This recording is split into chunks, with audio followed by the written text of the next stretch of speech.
잘들 쉬셨습니까? 드디어 우리가 디가니까야 마지막 경을 공부하게 됐습니다. 일반적으로 이제 부처님께서 설하신 경전들이 대부분 출가 사문들, 그러니까 비구를 상대로 하는 법문들이 많습니다. 근데 꼭 이거는 이제 비구라기보다도 어떤 그 수행을 통해서 진정한 행복을 찾고자 하는 사람들에게 우리가 마음이 이제 어떻게 움직이고 마음이 어떻게 형성되고 어떻게 작동하는지 이런 걸 스스로 어떻게 통찰할 수 있는지 이런 이제 핵심적인 그 부처님의 깨달음의 내용을 전달하시기 위해서 그런 법문들이 많이 설해진 것은 너무나 당연한 일입니다. 그렇다고 해서 부처님께서 일반 사회인들이 살아가는 삶이 어떤 삶이 또 이루어져야 되는지에 대해서 관심이 없었던 것은 아닙니다. 그래서 이제 대부분 여러 경전 속에서 일반 제가자들을 위한 법문들이 산발적으로 설해지고 있습니다. 그런데 이 경은 그러한 부처님의 관심사를 가장 이제 집약해서 잘 설하고 있기 때문에 예로부터 굉장히 중요시되던 경전입니다.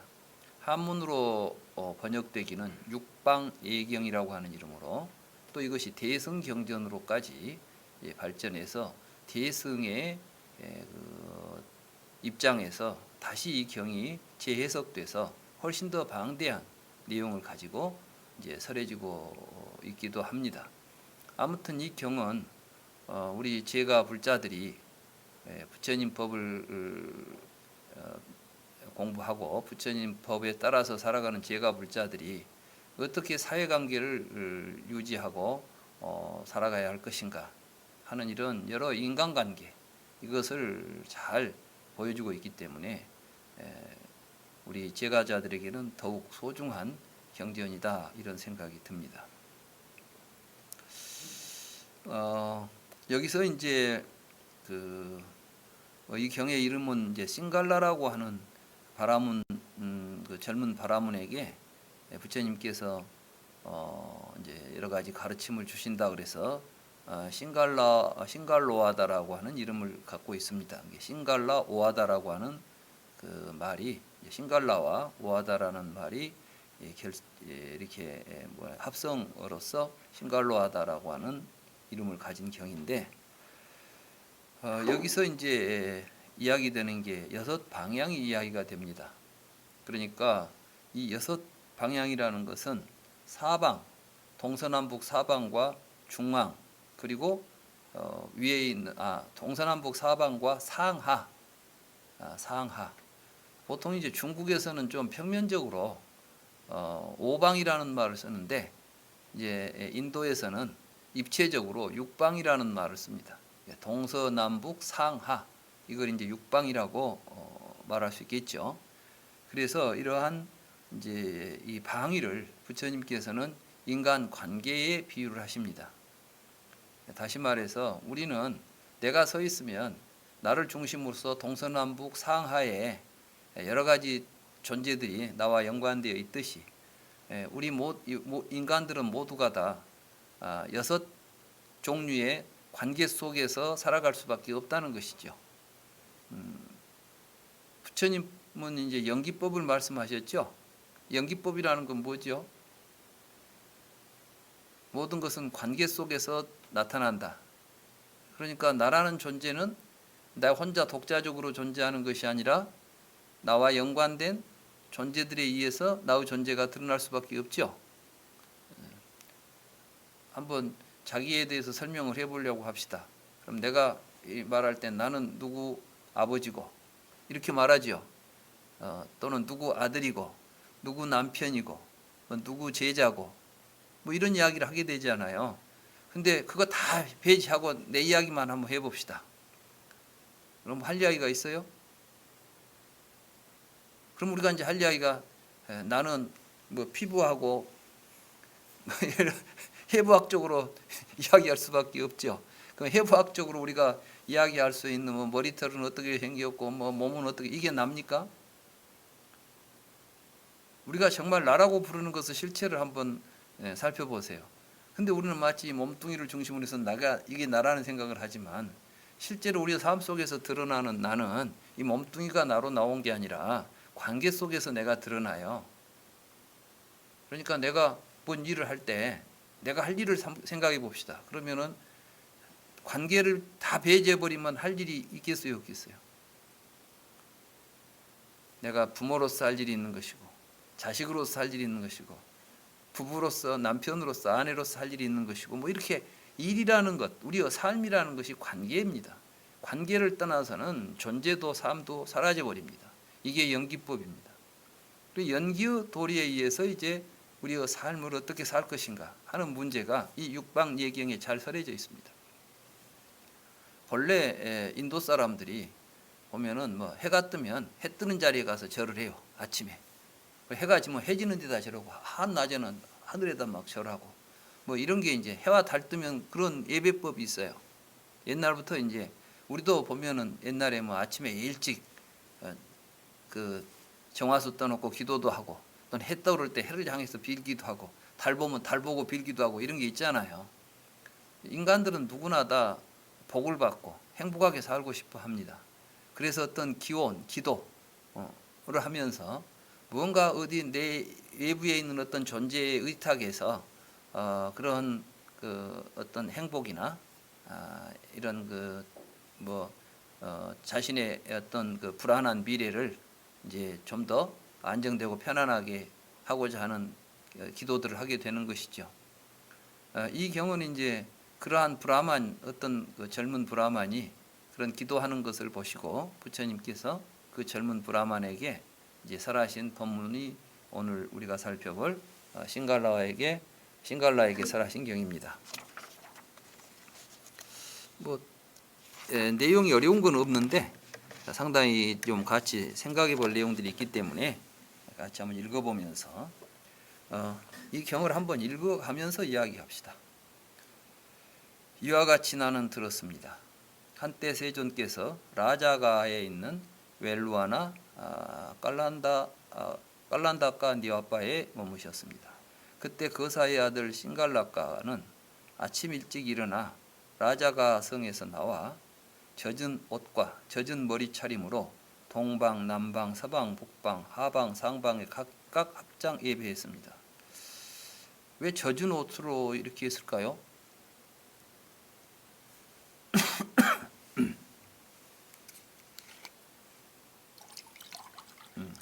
제가 이제 한 20여 년 전에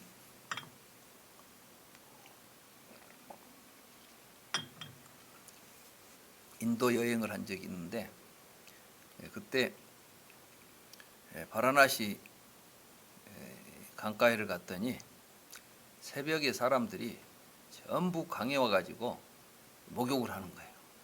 옷을 입고 막 한 사람, 어떤 사람은 막 팬티만 입고 한 사람, 하여간 가지각색으로 모두 사람들이 아침에 와서 추운데 목욕을 하는 거예요.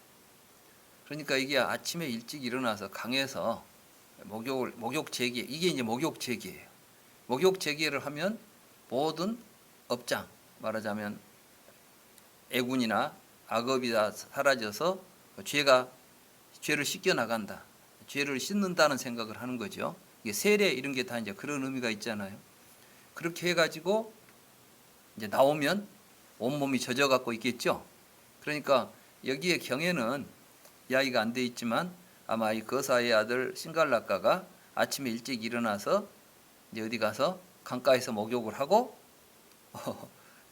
이제 젖은 옷과 머리 차림으로 사방에 이제 절하고 있는 거예요. 그러니까 이것은 아마 그 실제로 거기 이제 보니까 거기 그 바라나시 그 겐지스강 가에 이렇게 보니까 그렇게 물속에 텀벙 들어갔다 나와가지고 또 반드시 합장을 하고 막 절을 하고 하더라고. 그러니까 이제 그런 장면을 이제 연상하게 하는 내용입니다. 세종께서는 오전에 옷을 입고 바루와 법위를 들고 탁발하러 라자가 성에 들어가셨습니다. 세종께서는 거사의 아들 신갈라가가 아침 일찍 일어나 예배하는 것을 보셨습니다. 신갈라가에게 말씀하셨습니다. 거사의 아들이여, 그대는 어찌하여 아침 일찍 일어나 라자가 성에서 나와 동서남북 상하의 상하방에 각각 합장 예배하는가? 세존이시여, 돌아가신 아버지께서 저에게 아들아 여러 방향에 예배하여라 라고 말씀하셨습니다. 세존이시여, 그래서 저는 아버지의 말씀을 존경하고 존중하고 받들어 아침 일찍 일어나 라자가 성에서 나와 각각 합장 예배하고 있습니다. 이렇게 이제 대답을 한 거예요. 이 사람은 지금 왜 해요? 아버지가 좋다고 하니까 하는 거예요. 왜 아침에 정화수에 물 떠놓고 빌지요? 옛날부터 그렇게 하면 좋다고 하니까 하는 거야. 사실 우리는 지금 어떤 우리들이 하는 관습적인 행위들이 반성적이거나 또는 확실한 자기 인식이 아니라 이미 사회에서 관습화되거나 이미 익혀져 있는 이런 것들을 무비판적으로 답습하는 경향들이 있습니다. 대부분 그렇게 살죠. 우리의 삶이 사실은 그렇게 돼 있죠. 우리 자신도 내가 살고 있다고 생각하지만 나의 삶은 우리 이 국가 또는 이 지역 어떤 사회가 가지고 있는 전통적으로 내려오고 있는 어떤 그 관습을 우리가 그대로 비판 없이 수용해서 받아들이고 살고 있는 거예요. 그런데 그게 이제 그걸 나라고 우리가 보고 있는 거죠. 그와 이제 동일한 내용들이 있으면 우리라는 이름으로 이제 그걸 또 확대하는 거죠. 이런 식으로 살아가고 있는 것입니다. 이 사람도 마찬가지죠. 이 사람이 아버지가 이야기했을 때는 아버지가 혼자 뭘 알고 했겠어요? 아버지가 이렇게 하니까 따라서 했겠어요? 이건 이 사람뿐이 아니라 이 인도 사람들이 전부 이런 식으로 이제 살고 있는 거죠. 지금도 이렇게 살고 있더라니까요. 이제 그런 이야기입니다. 그래서 거사의 아들이여, 성자의 율에서는 이와 같이 6방향에 합장 예배하지 않는다.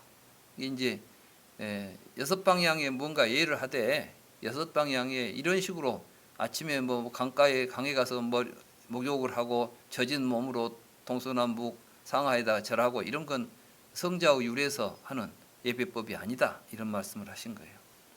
세존이시여, 그렇다면 성자의 율에서는 어떻게 6방향에 합장 예배합니까? 세존이시여, 세존께서는 부디 저에게 성자의 율에서 6방향에 합장 예배하는 법을 가르쳐 주십시오. 그래서 이제 부처님께서 말씀하십니다. 거사의 아들이여, 3번입니다. 성자의 제자는 4가지 더럽히는 업을 버린다. 그리고 4가지 이유로 인해 악업을 짓지 않으며 6가지 재산을 탕진하는 파멸의 문에 들어가지 않는다. 그는 이와 같은 14가지 사악함을 제거하고 6방향을 보호하여 이 세상과 저 세상에서 승리를 얻는다.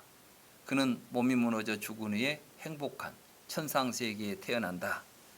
이게 이제 4가지 더럽히는 업을 짓지 않는다. 이런 이야기를 하죠. 이게 뭐냐면 아까 신갈라는 지금 신갈라가는 뭐하고 절을 하고 있죠? 목욕하고 절을 했죠. 왜 목욕을 했다고요? 자신을 더럽히는 악업을 씻어냈다고 생각한 거예요. 그러니까 악업이 강물에 목욕한다고 해서 씻어지겠느냐 이 말씀이지.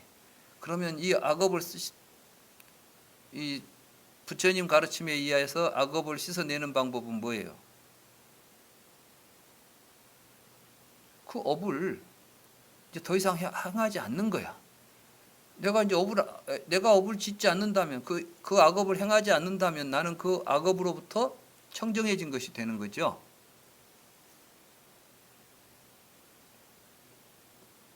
그래서 이제 선서께서는 이렇게 말씀하셨습니다. 이게 자신을 더럽히는 업이 뭐냐? 살생하는 것, 도둑질하는 것, 삿된 음행, 거짓말, 이런 것들이 우리를 더럽히고 있는 것이다. 그러니까 우리가 청정해지려면 강에 가서 아침에 목욕하는 게 아니라 이러한 악업을 짓지 않는 것이 우리 자신을 청정하게 악업을 씻는 작업이다. 이렇게 이제 말씀을 하신 거예요. 그리고 이제 네 가지 이유에서 악업을 짓지 않아야 한다. 첫째는 5번입니다. 욕망에 빠져서 또는 분노에 빠져서 어리석음에 빠져서 두려움에 빠져서 악업을 짓지 않는다. 아마 욕망, 분노, 그러니까 우리가 이제 뭐 욕심 나니까 도둑질도 하고 화가 나니까 누구를 때리기도 하고 또 어리석기 때문에 못된 짓도 하지만 두려움에 빠져서 악업을 짓지 않는다. 이게 이제 상당히 중요해요. 이런 건 이제 어떤 그 종교 같은 데서는 불교는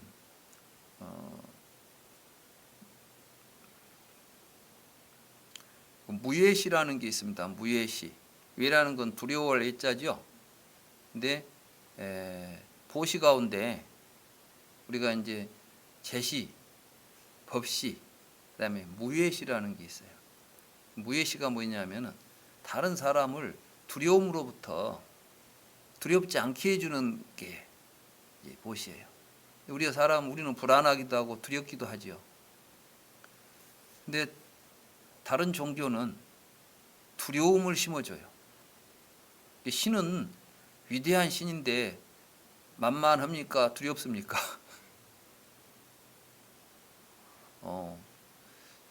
모든 종교에서 신은 자비롭지만 않아요. 자기를 믿고 따를 때는 자비로운데 배신하면 어떻게 되죠?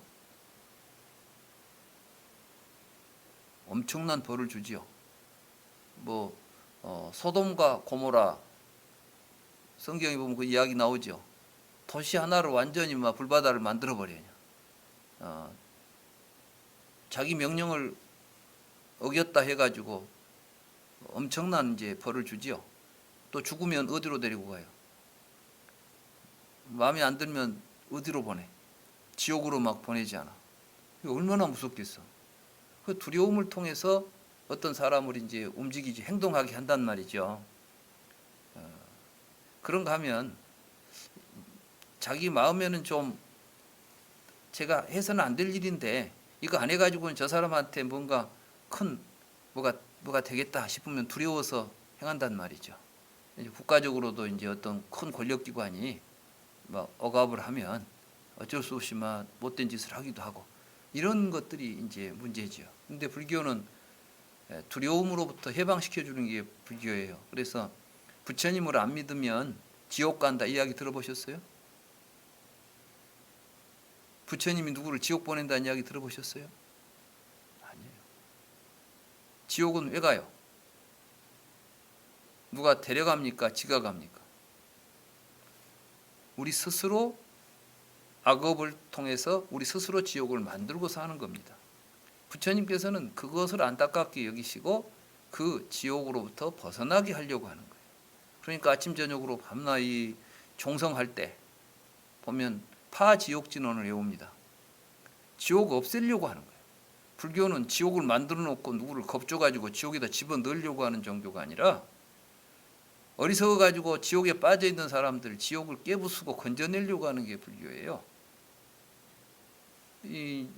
이런 점들이 다른 종교와 굉장히 다른 점입니다. 그래서 이제 여기서는 두려움에 빠져서 악업을 짓지 않아야 돼. 그러니까 악업을 짓지 누가 겁을 주면서 너 못된 짓 이런 짓 안 하면 내가 너 뭐 혼내주겠어 이렇게 하더라도 그것에 굴복해가지고 악업을 지어서는 안 된다. 그러니까 악업은 철저하게 어떤 일이 있어도 짓지 말라 이런 말씀이죠.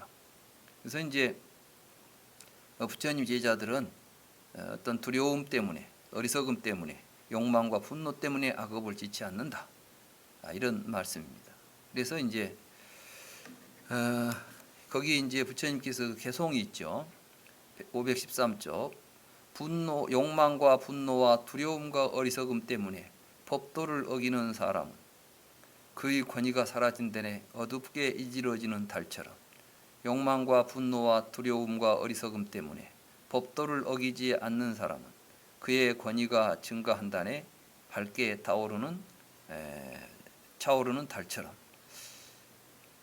제가 이제 그 법도라고 번역한 게 여기서 이제 다른 말을 법도라고 번역했어요. 우리가 좀 도리,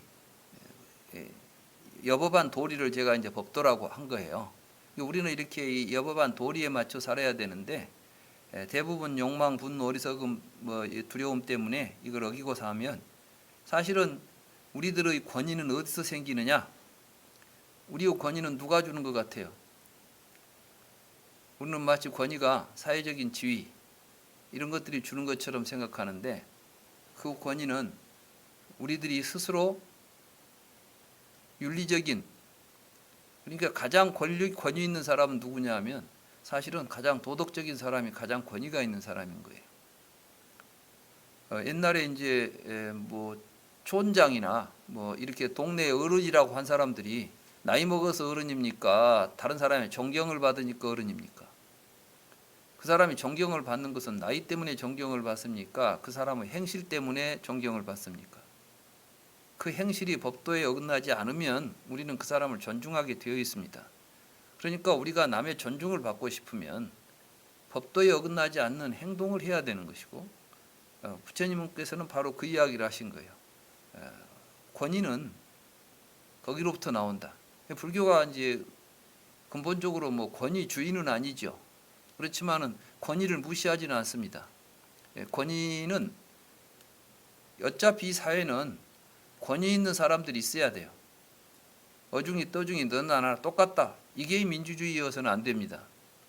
진정한 민주주의는 제대로 된 행실을 한 사람이 사회적으로 중요한 역할을 맡아서 책임 있는 일을 할 수 있도록, 그러니까 인격은 근본적으로는 평등하다 하더라도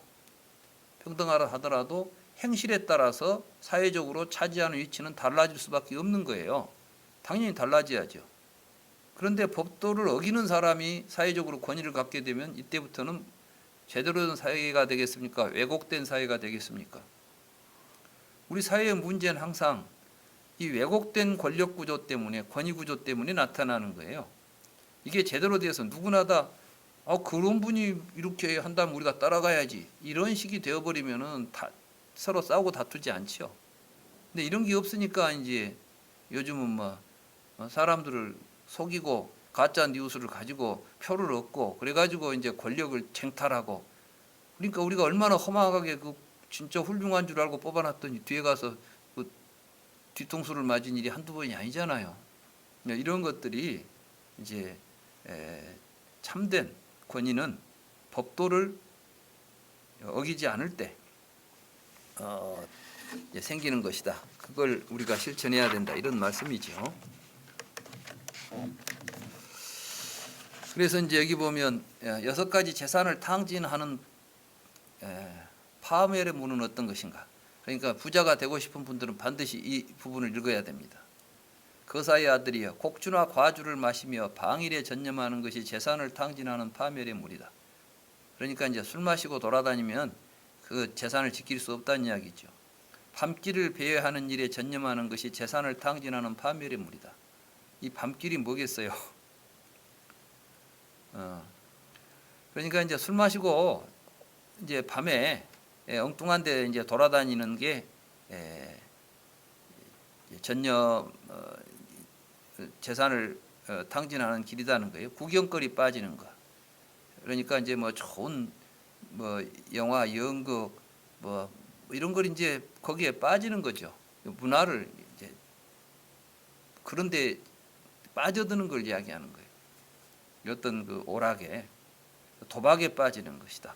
못된 친구에게 빠지는 것이, 또 게으름에 빠지는 것이 재산을 탕진하는 파멸의 물이다. 이렇게 하게 되면 여기 보면 이제 술 마시고 그러면은 재산이 술값으로 재산은 날아갈 것이고, 술 마시고 나면 싸우게 될 것이고, 또 그러면 몸에 또 병이 들게 되고, 또 세상 사람들은 그 사람을 욕하게 되니까 악명이 높아질 것이고, 또 자신의 그 부끄러운 부분들이 다 이제 노출될 거 아니에요. 치부가 노출되어지고 또 술 먹으면 지혜가 없어지고 그러니까 술 먹고 돌아다니는 것은 이익될 일이 하나도 없죠. 저도 이제 주변에서 그런 분들을 많이 좀 봤는데 참 어려서 학교 다닐 때는 막 머리도 좋고 굉장한 이제 뭐 재능이 있다고 했던 분들이 뭐 대학 가고 어디 다니면서 이제 술에 빠져가지고 뒤에 가서는 보니까 뭐 재능이고 뭐고 이런 건 이제 없어요. 아주 이 술꾼밖에는 아닌 거야. 사람이 이제 술에 맥히면 그렇습니다. 그래서 우리 불교에는 또 부름주계가 있지 않습니까? 밤길을 배회하면 이 밤길을 배회한다는 것이 예나 지금이나 밤에 다니면은 어디 이제 유곽이 있고 유곽에 가서 이제 밤에 다른 여자들과 노는 게 이제 밤길을 배회하는 거예요. 밤길을 배회하면은 자기 자신을 지키고 보호할 수 없고 자녀와 아내를 지키고 보호할 수 없고 재산을 지키고 보호할 수 없고 범죄의 혐의를 받기 쉬우며 헛소문이 퍼지고 많은 괴로운 일이 따른다. 그러니까 예나 지금이나 밤에는 일찍 집에 들어가는 게 좋습니다. 공연히 밤에 돌아다니면 또 밤에 돌아다니다 보면 이제 오해도 산다는 거예요. 그 사람 어디서 봤네 뭐 이랬어갖고 하면은 우연히 지나가더라도 또 다른 사람에게 오해도 살 수 있는 것이고 그 사이 아들이여 구경거리에 빠지면 6가지 재난이 있다. 야 놀이판은 어디서 벌어지나 노래판은 어디서 벌어지나 연주는 어디서나 만담은 어디서나 자바라는 어디서 치나 하면서 그 구경거리 찾아다니는데 열중해가지고 다른 일을 못한다는 거죠. 도박에 빠지면 승자는 원한을 낳고 패자는 잃은 재물을 한탄한다. 우리가 이제 도박을 하게 되면 이기고 지는 게 반드시 나오잖아요. 근데 돈을 따게 되면 잃은 사람이 그 사람을 좋아하겠어요? 원한을 갖겠어요? 언젠가는 이제 다시 찾아와야지 막 하고 복수를 꿈꾸겠죠. 도박을 해가지고 그걸로 해서 큰 부자 된 사람을 본 적이 없어요. 결국은 이제 그런 것들. 근데 우리 의외로 이 도박이 이 중독성이 굉장하답니다. 그래서 한번 빠지면 거의 헤어나올 수가 없나 봐요. 저희 대학에도 교수 한 분이 이 도박에 빠져가지고 결국은 이제 학교에서도 파면되고 완전히 인생을 망가뜨려 버리더라고. 그러니까 정말 이런 건 이제 어디 내기 이런 걸 좋아하시면 안 됩니다. 저는 이제 뭘 하더라도 그냥 물론 이제 친구들하고 하다 보면 재미로 하지요. 근데 아예 그냥 그 할 때는 딸려는 생각, 뭐 내가 이겨야 되겠다는 생각보다 그냥 내놓고 재밌게 논다는 생각을 또 우리들은 이제 같이 해도 도박 성격이 아니라 이제 같이 돈을 주렴해서 내는데 그 돈을 함께 쓰면서 그 과정에 서로 재미로 하는 정도는 하지 정말 그 돈을 챙겨서 호주머니에 넣는 도박은 나는 아직 이제 나는 그런 도박은 돈을 따더라도 다 나눠줬지 호주머니에 넣어본 적이 거의 없습니다. 이렇게 도박이라는 게 돈 따는 재미를 갖게 되면 그것도 중독이 마약보다 더 심하답니다. 도박 중독은. 그래서 그런 이야기 있잖아요. 노름꾼들은 손가락을 자르고도 노름을 한다고. 이 정도로 그래서 아예 이런 것은 우리들이 접근하지 않는 것이 좋지 않은가. 또 못된 친구 잘 사귀어야 된다. 이런 이야기를 하고 계시는 거죠. 또 게으르지 않고 부지런해야 된다. 뭐 이런 이야기입니다. 그래서 이제 여기 개송을 보면 술친구가 있어서 버시어라고 하지만 우리가 보통 보면 막 친구야 하고 서로 아주 죽고 못 사는 것 관계처럼 보이지만 필요할 때 함께하는 사람 그가 진정한 친구라네. 사실 살다 보면 가까운 친구인 줄 알았더니 어려워지면 전혀 모른 체 하는 사람도 있잖아요. 그래서 우리는 이제 참 어려움을 겪어봐야 진정한 친구도 알 수가 있다. 우리 주사 김정희 선생님이 그 그린 그 세한도 있죠. 세한도. 그래서 이제 거기 보면 겨울이 되어서 눈이 내려봐야 송백이 푸른 줄 알겠더라. 소나무와 거기 보면 이제 나무가 두 그루 있는데 하나는 소나무고 하나는 잣나무입니다. 그래서 송백, 소나무와 잣나무가 다 이제 겨울이 돼도 푸른데 다른 것들은 겨울 되면 잎이 다 떨어지지만 떨어지지 않듯이 진정한 친구는 엄동설암같이 어려운 시기에 변치 않고 그 모습을 드러내주는 게 진정한 친구다. 이렇게 세한 말하자면 추운 세월을 어려운 세월을 함께 할 수 있는 친구들, 이게 진정한 친구죠. 우리 부처님께서는 우리 불자들에게 이런 말씀을 하셨습니다. 누구에게나 청하지 않는 벗이 되어라. 그러니까 그 사람이 나를 청하지 않더라도 그 사람이 어려운 시기가 되면 그 사람에게 따뜻한 친구로서 그 사람들을 우리가 보호하고 벗이 되어야 한다. 이게 이제 불자들의 모습입니다. 그래서 진정한 친구라네. 해가 중천에 뜨도록 자고 나무 아내를 범하고 원한을 품고 무익한 일을 하고 못된 친구를 사귀고 인색하면 이 6가지 일이 인간을 파멸로 이끈다네. 못된 동료, 못된 친구와 어울려 못된 곳을 돌아다니며 못된 짓을 하면 이 세상과 저 세상, 두 세상에서 인간은 파멸한다네. 도박과 여자에 빠지고 술과 춤과 노래에 빠지고 낮에는 자고 밤에 돌아다니고 못된 친구를 사귀고 인색하면 이 6가지 일이 인간을 파멸로 이끈다네. 도박에 빠지고 술에 빠지고 타인의 목숨 같은 여인을 넘보고 천박한 사람을 따르고 덕 있는 사람을 따르지 않으면 이지러지는 달처럼 파멸한다네. 가진 것 없는 가난한 자가 갈증에 물 마시듯 술을 마시면 물속에 빠지듯이 빚에 빠지고 자신의 가문은 순식간에 몰락한다네.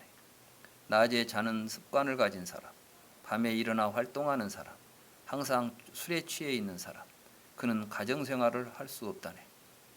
춥다 덥다 늦었다라고 핑계대면서 할 일을 팽개치고 내버려두면 젊은이에게 좋은 기회는 흘러간다네. 사실 우리 살다 보면 추우니까 좀 더우니까 못하겠다. 이제 늦었으니까 오늘은 그만 내일 하지. 이런 게 우리들의 일상적인 삶일 수가 많아요. 근데 그게 우리 젊은이들이 이제 그렇게 살아서는 미래가 없다. 추위도 더위도 늦었다고 생각할 때 가장 빠른 때니까 이렇게 해야 되는데 우리는 뭐 하다가 지금 해봐야 뭐 몇 시간 하겠어? 이런 식으로 하죠. 제가 이제 이 번역하는 작업을 하다 보니까 몇 시간 없으니까 오늘은 그만두자 이런 식으로 하게 되면 몇 달이 훌쩍 지나가는데 작업을 하나도 못하고 지나가 버려요. 그런데 하여간 틈나는 대로 1분이라도 하나라도 하자 하고 절대 이제 그 짜투리 시간들을 버리지 않아야 큰 시간이 나오지, 짜투리 시간 버리고 나면 긴 시간도 안 나옵니다. 제가 이제 살아보니까 그러더라고요. 그래서 늦다고 핑계대지 말고 할 일은 언제든지 아주 조금만 시간이 있어도 그때그때 해야 될 일이 있으면 챙기고 해가는 게 우리가 어떤 일을 성취하는 데 매우 중요한 일인 것 같습니다. 추위와 더위를 건불만 또 못하게 여기고 사람으로서 해야 할 일을 하는 사람은 행복을 잃지 않는다. 그러니까 우리가 이제 행복하게 사는 건 공짜가 없습니다. 그래서 이제 여기 보면 6가지 방향을 이제 각각의 부모 뭐 여러 우리 인간 관계를 가지고 쭉 이야기하고 있습니다. 워낙 경전의 내용이 훌륭하기 때문에 제가 다른 설명을 붙일 필요는 없습니다. 그렇지만 또 그냥 읽어보시라고 해버리면 또 읽을 분도 계시고 안 읽을 분도 계시고 우리 같이 한번 읽는 마음으로 제가 하나하나 읽어가면서 같이 생각해 보도록 하겠습니다. 거사의 아들이여, 다음에 내 부류는 친구처럼 보이는 적이라는 것을 알아야 한다. 언제나 가져가기만 하는 사람은 친구처럼 보이는 적이라는 것을 알아야 한다. 그러니까 친구라고 해가지고 뭐 주면 받기만 하지 뭐 친구에게 뭘 이렇게 주려고 하는 마음이 없는, 어떤 관계에서 일방적으로 좋은 친구입니까? 뭐 야 친구잖아. 뭐 그것 좀 해줘 이렇게 하는데 자기는 막상 해주지 않은 친구는 그건 적이지 친구가 아니다. 또 말만 번지르한 사람은 친구처럼 보이는 적이라는 것을 알아야 한다. 예. 입으로는 온갖 뭐 간도 쓸개도 다 줄 것처럼 이야기하지만 사실은 그렇지 않은 사람들도 있지 않습니까? 듣기 좋은 말만 하는 사람은 친구처럼 보이는 적이라는 것을 알아야 한다. 방탕한 동료는 친구처럼 보이는 적이라는 것을 알아야 한다. 여기가 이제 친구 분별하는 법이 정확하게 나와 있습니다. 네. 여러분들 친구 가운데 한번 살펴보시고 이런 친구가 있으면 이제 좀 가까이 하는데 좀 경계하십시오. 거사의 아들이여, 언제나 가져가기만 하는 사람은 친구처럼 보이는 적이라는 것을 다음은 네 가지 근거로 알아야 한다. 언제나 가져가기만 한다. 적은 것으로 많은 것을 요구한다. 저는 조금 주고 나한테 요구할 때는 많이 요구하고 두려움 때문에 할 일을 한다. 그러니까 이제 친구가 뭐가 좀 위세가 있으니까 뭐 하지. 그래 안 하면 언제든지 배반할 친구들 있잖아요. 또는 이익을 위해서 교제를 한다. 거사아들이여, 이러한 네 가지를 근거로 언제나 가져가기만 하는 사람은 친구처럼 보이는 적이라는 것을 알아야 한다. 말만 번지르한 사람은 적이다. 과거 일로 공치사, 옛날에 내가 뭐 해줬지 하고 옛날 해준 걸 가지고 막 공치사를 하고, 미래의 일로 내가 뭐 해줄게 막 이런 식으로 하고, 빈말로 환심을 사고, 해야 할 일을 막상 당하면은 이제 나도 바빠 뭐 힘들어 뭐 이런 이야기 해버리고 이러면 안 된다는 거죠. 또 듣기 좋은 말만 하는 친구, 못된 일을 하는데 동조를 한다. 그러니까 술 마시자 뭐 이런 일을 하면은 막 옳지 뭐 이렇게 같이 하고, 좋은 일 하자 하는 데는 쏙 빠지고, 또 면전에서는 칭찬하고 네가 최고야 해놓고 돌아서서는 비난하고 다니고, 뭐 이런 친구들은 자기 친구가 아니다. 방탕한 친구, 이런 친구는 이제 술에 빠져 있을 때는 함께 어울리고, 밤길을 돌아다닐 때 함께 어울리고, 구경거리 찾아다닐 때 함께 어울리고, 도박에 빠져 있을 때 함께 어울리는 친구들은 적이다. 그래서 이제 개성으로 이렇게 말씀하셨죠. 언제나 가져가기만 하는 친구, 말만 번지르한 친구, 듣기 좋은 말만 하는 친구, 못된 일에 함께 어울리는 친구, 이들 네 부류는 적이라는 것을 현명한 사람은 알아차리고 무서운 길을 피해가듯이 멀리 피해야 한다네. 이런 친구들하고는 절대 어울리면 안 된다는 것이죠. 좋은 친구는 어떤 친구냐? 도움을 주는 친구는 좋은 친구라는 것을 알아야 한다. 고락을 함께하는 친구는 좋은 친구라는 것을 알아야 한다. 유익한 충고를 하는 친구는 좋은 친구라는 것을 알아야 한다. 동정심이 있는 친구는 좋은 친구라는 것을 알아야 한다. 그래서 이제 도움을 준다는 것은 방일할 때 그를 지켜준다. 방일할 때 재산을 지켜준다. 그러니까 이제 내가 이렇게 이제 헛된 짓을 하고 다닐 때도 항상 이렇게 보호를 해주고, 또 그럴 때 내가 막 이렇게 방탕한 생활 속에서 낭비할 때 못하도록 재산도 지켜주고, 두려울 때 의지처가 되어주고, 일이 생겼을 때 필요한 경비 후 갑절로 도와준다. 그러니까 내가 지금 사정이 급해서 한 1,000만 원 필요해. 그러니까 어떻게 해줄 수 있겠어? 그러니까 한 2천만 원 가지고 와서 그것 가지고 되겠어? 이 정도는 필요하지 않겠어? 이런 식으로 할 수 있어야 되겠다.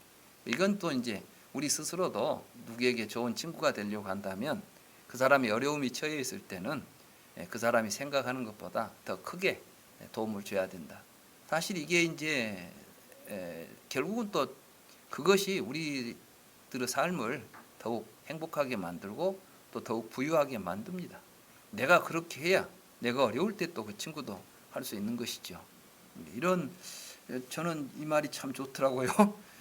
일이 생겨서 필요할 때 비용의 갑절로 도와준다는 거, 이게 사실 쉬운 일이 아니죠. 나도 어려워. 그러니까 다는 안 되겠고 조금만 해줄게. 이렇게 하지 말고 할 수 있으면 해줘야 된다, 이런 이야기죠. 고락을 함께하는 친구는 자신의 비밀을 이야기한다. 그러니까 이제 친구 간에는 서로 비밀이 없이 서로 소통을 해야 되겠고, 또 그의 비밀을 지켜준다. 서로 이제 비밀을 알고 있는데 돌아다니면서 그 사람 이런 이야기를 하면 안 되겠죠. 어려움에 처해 있을 때 떠나지 않는다. 그리고 그를 위하여 신명을 아끼지 않는다. 이게 진정한 친구죠. 참 이런 친구들을 갖는다는 게 참 어렵죠. 저도 이제 친구들을 좋아해서 이제 많은 친구들이 있습니다만은 좀 저는 보니까 제 주변에 뭐 많은 친구들이 있는데 여기에 걸맞는 친구들이 꽤 있어요. 그래서 저는 이걸 보면서 나는 참 상당히 행복하구나, 좋은 친구들이 참 많구나 이런 생각을 합니다. 제가 옛날에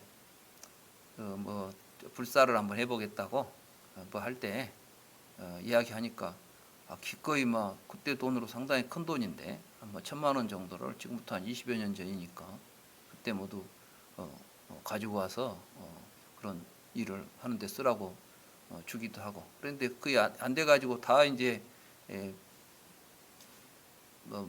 망해버렸는데, 그것 때문에 단 한 번도 그 뒤에 그 이야기를 뒤에 하지 않더라고요. 그래서 참 이런 걸 보면서 내가 좋은 친구를 사귀긴 사귀었구나 이런 생각을 한 적이 있습니다. 아무튼 우리들에게 이런 좋은 친구들이 있어야, 또 이번에 저희들이 이제 붓다나라 이 불사를 하면서도 보니까 우리 도반들이야말로 얼마나 좋은 친구들입니까? 근데 이제 우리 붓다나라가 지금 이번에 이런 새로 이사회도 만들고 뭔가를 해보자 이렇게 하니까 많은 분들이 이렇게 같이 힘을 모으는 것을 보면서 우리 도반들 버부들이야말로 진정으로 좋은 친구들이구나, 나도 또 이분들에게 좋은 친구가 되도록 더욱 노력을 해야 되겠구나 이런 생각을 하게 됩니다. 아무튼 우리 붓다나라는 이런 좋은 친구들의 모임이 되어야 되겠습니다. 거사의 아들이여, 유익한 충고를 하는 친구는 좋은 친구라는 것을 알아야 한다.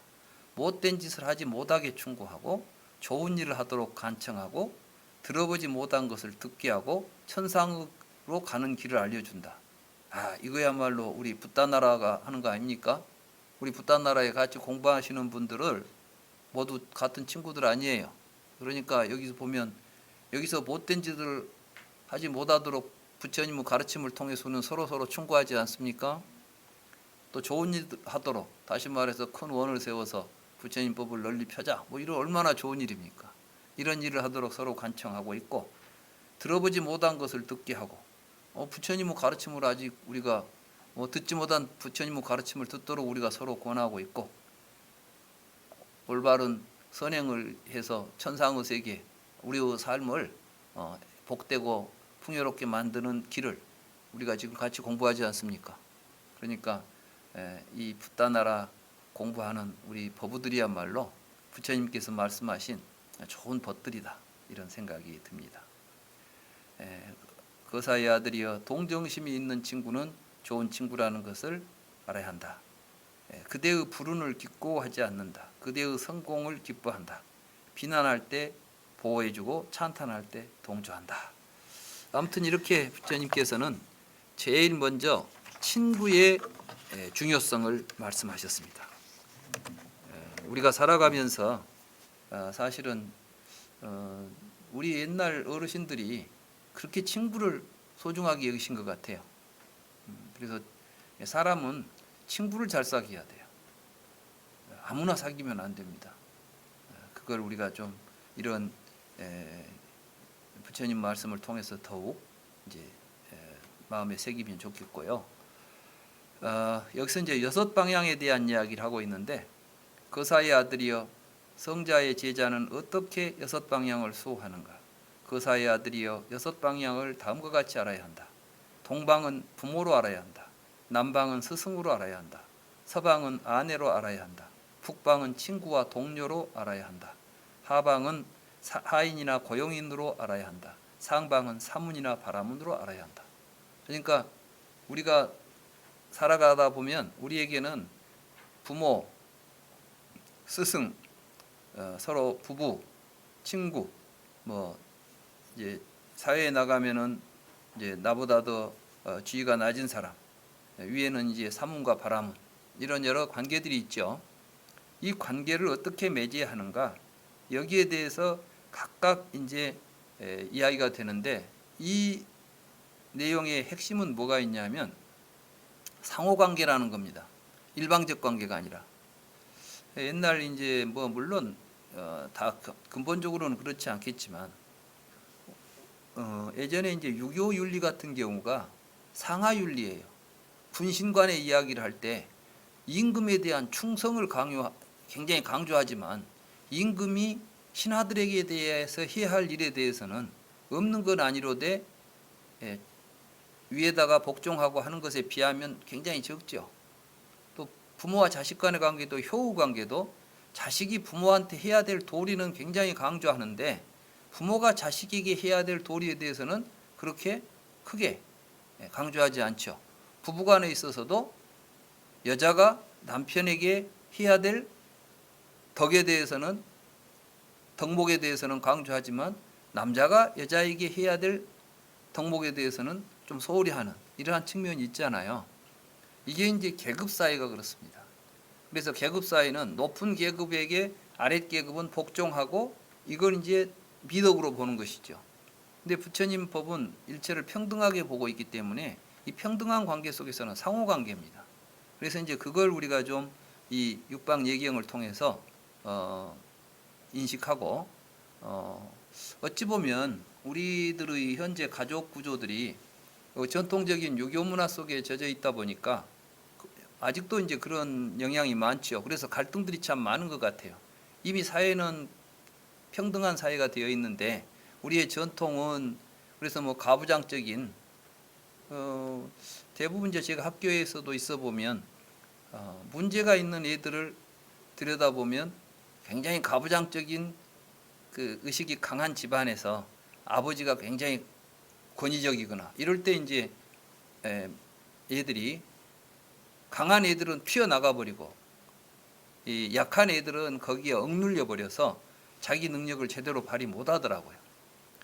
그래서 이제 이런 관계들이 요즘 민주주의 사회에서 굉장히 그 바람직한 인간관계를 부처님이 잘 말씀해 주셨습니다. 우리 시대에 굉장히 중요한 관계의 그 어떤 관계를 맺는 이런 모습들이니까 잘 한번 생각해 보시고 그대로 실천했으면 좋겠습니다. 부모, 자식은 부모를 이렇게 지켜야 된다는, 나는 양육을 받았으니 부모를 봉양하겠다, 나는 부모에 대한 책무를 다하겠다, 나는 가문의 혈통과 전통을 잇겠다, 나는 유산을 지키겠다, 나는 부모 사후에 홀령에게 공양을 베풀겠다. 그래서 이제 부처님께서도 제사를 강조하셨어요. 불교가 뭐 제사 무시한 게 아니라 육방예경에 보면 자식은 사후에 홀령에게 공양을 베풀어라. 그래서 우리도 지금 붓다나라도 이렇게 여기 이제 영가 모셔서 부처님에게 제사를 모실, 부처님 여법하게 제사를 모실 수 있도록 이제 하고 있습니다. 그 다음에 이제 부모가 자식에게 또 해야 할 일이 있어요. 그게 뭐냐면 못된 짓을 못하게 막고 좋은 일을 하도록 장려하고 기술을 가르치고, 그러니까 교육을 시키는 거죠. 교육의 의무가 부모에게 있다는 겁니다. 어울리는 배우자와 맺어준다. 말하자면은 가정을 꾸리게 만들어주는 것, 적당한 때 유산을 물려주는 것. 이게 이제 그러니까 상호관계죠. 부모가 해야 될 도리가 있으면 5가지가 있으면 자식도 5가지, 부모도 5가지 같이 있는 거예요. 사제간의 도리는 제자는 스승을 일어나서 맞이한다, 공경하여 받든다, 가르침을 따른다, 시중을 든다, 공손하게 가르침을 받는다. 근데 요즘은 이제 보니까 내가 학교에 있을 때 보면 선생님을 제일 공경한 건 초등학교 때는 잘해. 근데 이제 나이가 들수록 본체만치, 번체만치예요. 수업에 들어가 보면 교수가 들어오는데도 시끄럽게 떠들고, 뭐 수업을 시작해도 아무 뭐가 없어요. 이렇게 돼버리면 이건 이제 벌써 이 관계가 다 흐트러져 버린 거예요. 근데 요즘은 그게 현대 사회래. 그래가지고 교수들은 또 뭐 듣든지 말든지 나는 여기 와서 왔으니까 수업만 채우고 가겠다 막 강의하고 가버려요. 그러니까 어찌 보면 이 강의실이 완전히 막 어디 이뭐 장터 같기도 하고 그럴 때도 있어요. 저는 일단 수업에 딱 들어가면 학생들이 조용히 앉아 있을 때까지 내가 수업을 안 해요. 그럼 얘들이 선생님이 왔는데 조용히 있으니까 처음엔 막 떠들다가 왜 선생님 저렇게 있지? 이제 조용하잖아요. 그러면 인사부터 받아요. 내가 인사해라. 같이 인사하자. 그리고 이제 이 명상을 시키죠. 지금부터 눈 감고 호흡을 관찰해라. 그러고 나서 하니까 이제 그 다음에는 내가 딱 들어가면 벌써 조용하고 그러고 나서 이제 인사할 줄 알고 이거 가르쳐야 돼요. 근데 요즘은 막 가르친다고 하면 머리 아프고 또 뭐 대들고 하니까 그걸 포기하더라고. 해보니까 잘 하더라고요. 아무튼 뭐 이제 스승은 할 일이 있어요. 잘 배우도록 가르치고 잘 이해하도록 이해시키고 자기가 가지고 있는 걸 남김없이 가르치고 좋은 친구와 동료를 맺어주고 세간에서 보호막이 되어준다. 자기 제자를 스승은 보호해줘야 되는 것이죠. 이런 내용. 또 남편과 아내의 도리는 남편이 아내를 대하는 것은 아주 좋은 이게 아주 우리가 좀 깊이 새겨야 돼요. 아내를 존중해야 된다는 겁니다. 예의를 갖추어서 대해야 된다. 그러니까 함부로 대하면 안 돼요. 부부간에 가깝다고 해서 함부로 대하면 안 되고 예의를 갖추고 아내를 존중하고 신의를 지키고 그 다음에 집안 살림을 맡겨라. 그 다음에 장신구를 마련해 주라. 이게 참 기가 막힙니다. 여자들은 그런 몸을 치장하는 걸 좋아한가 봐요. 그러니까 그런 말하자면 뭐 목걸이, 반지 이런 것도 사주라는 거예요. 내가 우리 집사람한테 뭐 못 해준 것 같은데 이런 걸 부처님께서는 이렇게 자상하셔요. 그러면 또 이제 아내가 할 일 있죠. 집안을 잘 다스리고 양가의 친족을 보살피고. 벌써 여기 보니까 뭐 시집 와가지고 우리는 보통 보면 시집 오면은 뭐 친정에 뭐 하는 걸 좀 그런 집도 있더라고요. 친정이 뭘 갖다 주네 뭐 이런 식으로 하거나. 근데 그래서는 안 돼요. 벌써 결혼을 통해서 두 가족이 됐으면 한 집처럼 같이 지내야 되고 그렇게 하기 위해서는 아들이든 부부가 다 같이 양가의 자식으로서 해야 됩니다. 양가의 친족을 잘 보살피고 신의를 지키고 남편이 모은 재산을 지키고 해야 할 일에 능숙하고 게으름을 피지 않아야 한다.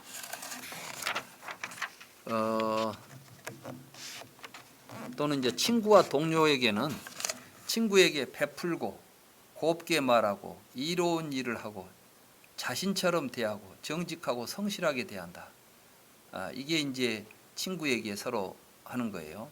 또 그렇게 되면 이렇게 대해주는 친구에게는 방일할 때 지켜주고 방일할 때 재산을 지켜주고 두려울 때 의지처가 되고 어려울 때 떠나지 않고 그 자손들도 존중해 준다.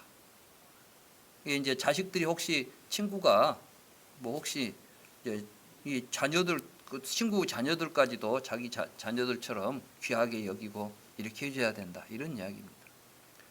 또 주인은 하인 이제 자기보다 아랫사람 말하자면 요즘은 노사관계겠죠. 이게 보면 능력만큼 일을 준다. 막 과로시키지 않는 거예요. 요즘 근데 과로사로 많이 죽지 않아요. 산재에도 그게 속하죠. 이게 능력만큼 일을 주지 힘에 벗어나는 일을 줘가지고 억압하지 않는 거예요. 사실 그거 힘에 붙이는 일을 주는 것은 폭력이죠. 음식과 노임을 제공한다. 공짜로 일 시키면 안 된다는 거죠. 병자는 치료해 준다.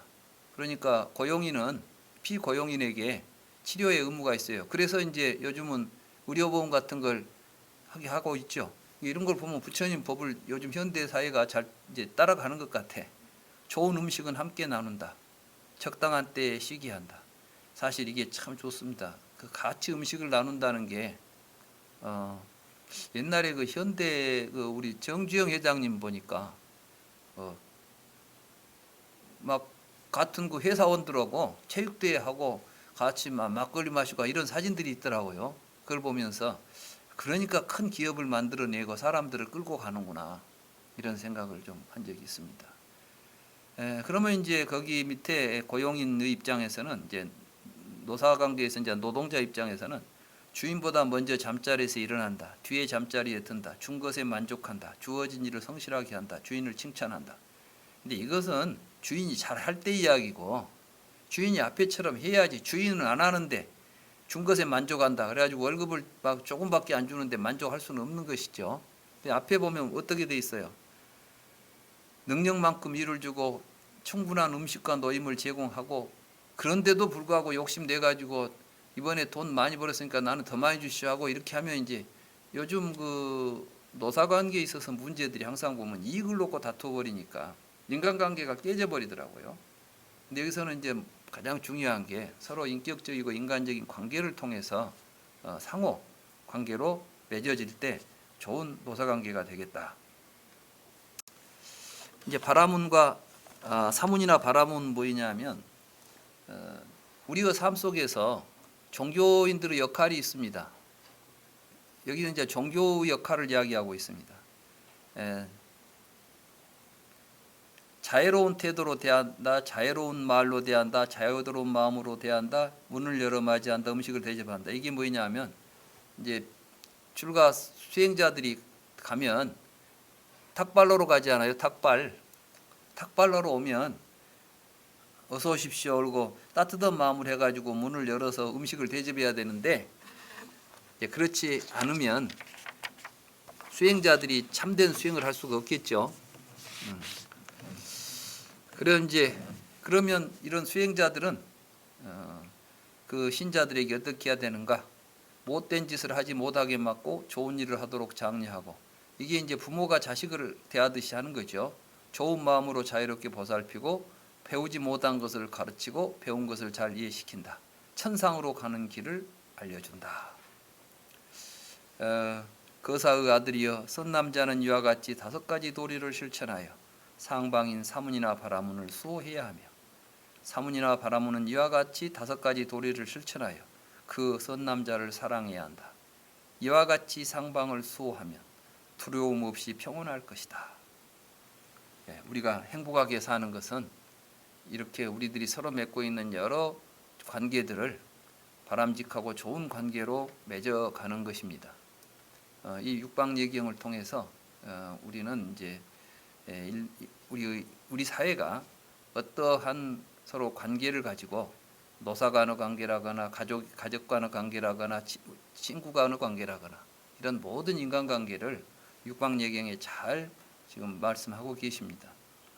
항상 명심하시고 이런 것들이 우리의 삶 속에서 잘 실천되고 있는지 항상 살피면 부처님의 말씀과 마찬가지로 우리들의 이 삶이 두려움 없이 평온하게 될 것이라고 생각합니다. 한 학기 동안 저희들이 코로나의 어려움 속에서도 중단하지 않고 끝까지 이렇게 공부를 잘 해서 마쳤습니다. 우선 여러분들에게, 함께 하신 여러분들에게 깊이 감사드리고, 또 무엇보다도 이제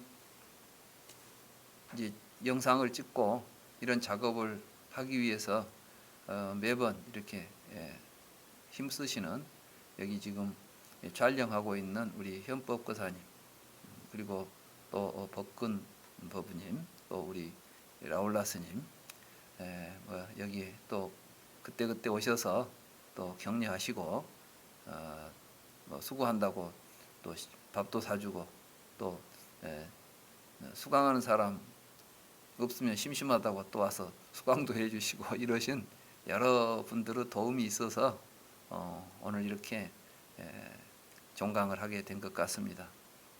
여러분들에게 깊이 감사드리고, 오늘로 부산 또 디가니까야 강의를 모두 마치도록 하겠습니다. 감사합니다.